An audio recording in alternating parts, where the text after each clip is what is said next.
Ooh, what's good, Commanders fans? Day one of OTAs. So we're gonna talk about who was there and who was not, of course. And then look at a couple of tweets.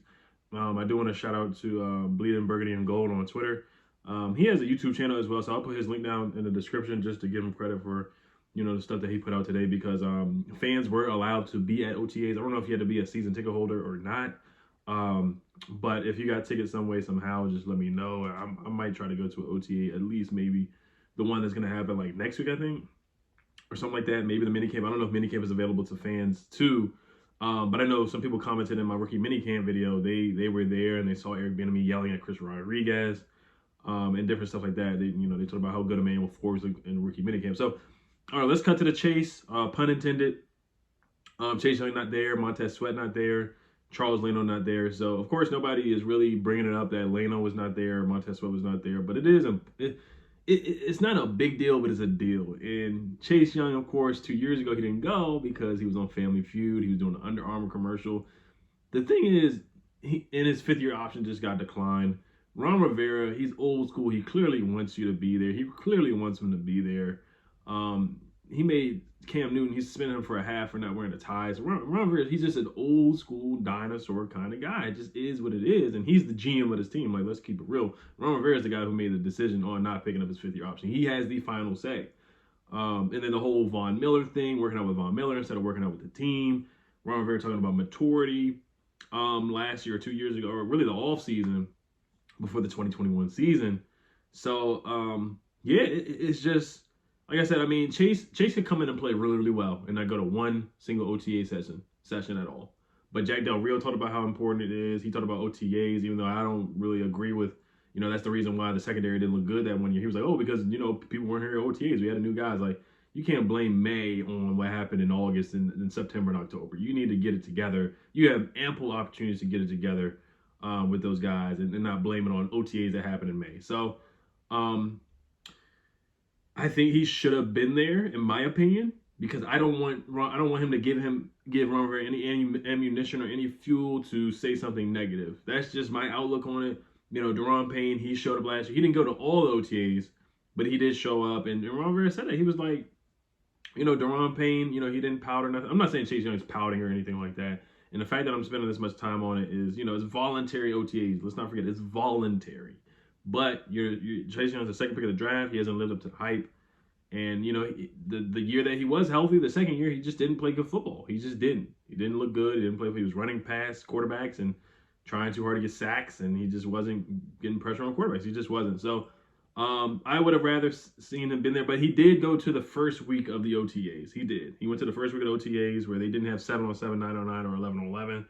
He was there, but we'll see if he's there tomorrow. We'll see. Maybe it was something that Lamar Jackson didn't go to OTAs. Saquon Barkley didn't go to OTAs. So there's a couple big name guys that did not go to OTAs either. I don't know if Saquon's because of the contract situation, but Lamar Jackson just got paid. He didn't go to OTAs. And it's not really that much of a big deal that I'm hearing around, Commanders world that Chase Young didn't go. Like I said, it's just because Chase Young didn't play well. Now, if Chase Young was playing well, like I remember Deshaun Jackson, he would never go to OTAs. He never went to voluntary workout stuff like that. But we knew what Deshaun was going to do on Sundays. He was going to run past his man and get a touchdown. Aaron Donald hasn't gone to OTAs from what I've heard, but he's an elite player. There's some other guys that haven't been to OTAs, but hey, man, like I said, I'm going to move on.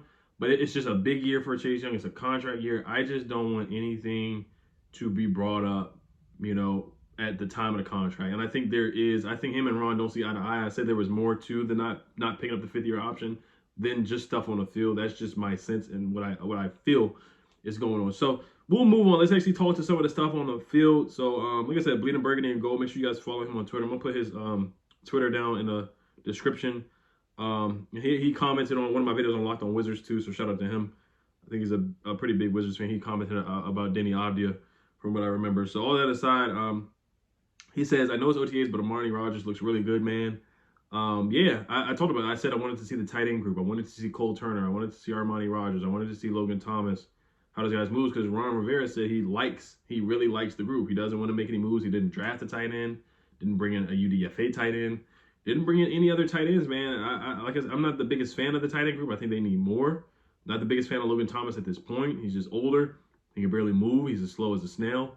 He dropped a couple passes last year. I know he's coming off the ACL injury, which is really darn bad with Yannick Ngakoue going at his knees. But man, I just feel like they can do more at the tight end position, in my opinion. I thought they could have attacked it a little bit more in the offseason. But Armani Rogers, man, he's athletic. I remember the reverse play that he had. That was a really nice run. He's athletic, man. He is.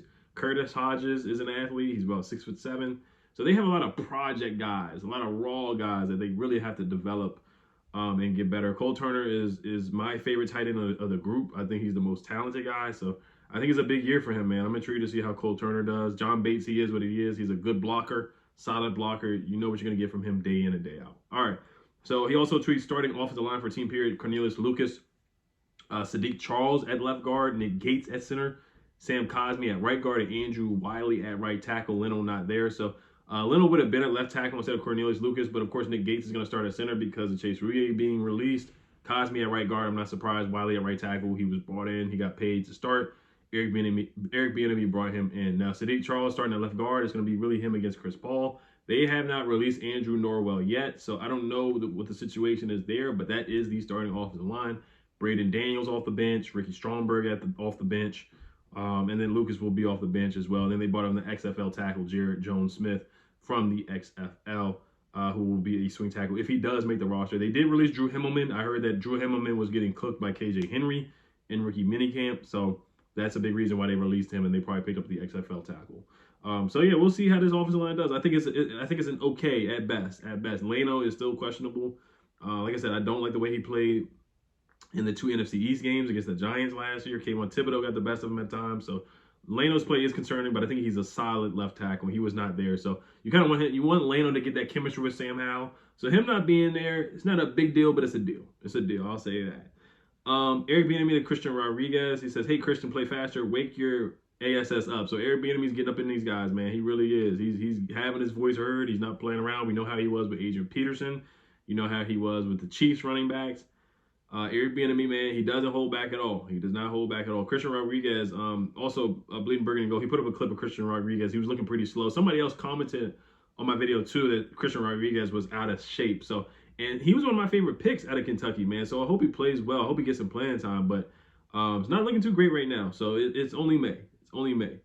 Bleeding BNG says Jamin Davis and John Ridgeway working off on the side field. Not sure I knew either of them were dealing with elements. This one's intriguing right here. 7 versus 7 period starting. St. Juice and Fuller starting cornerback tandem. Quan Martin was in the slot. So I talked about this. Emmanuel Forbes was not out there to start off, but he's definitely, I feel like he's going to start the season off. You don't draft somebody at 16 to have them come off the bench unless they're really not playing well.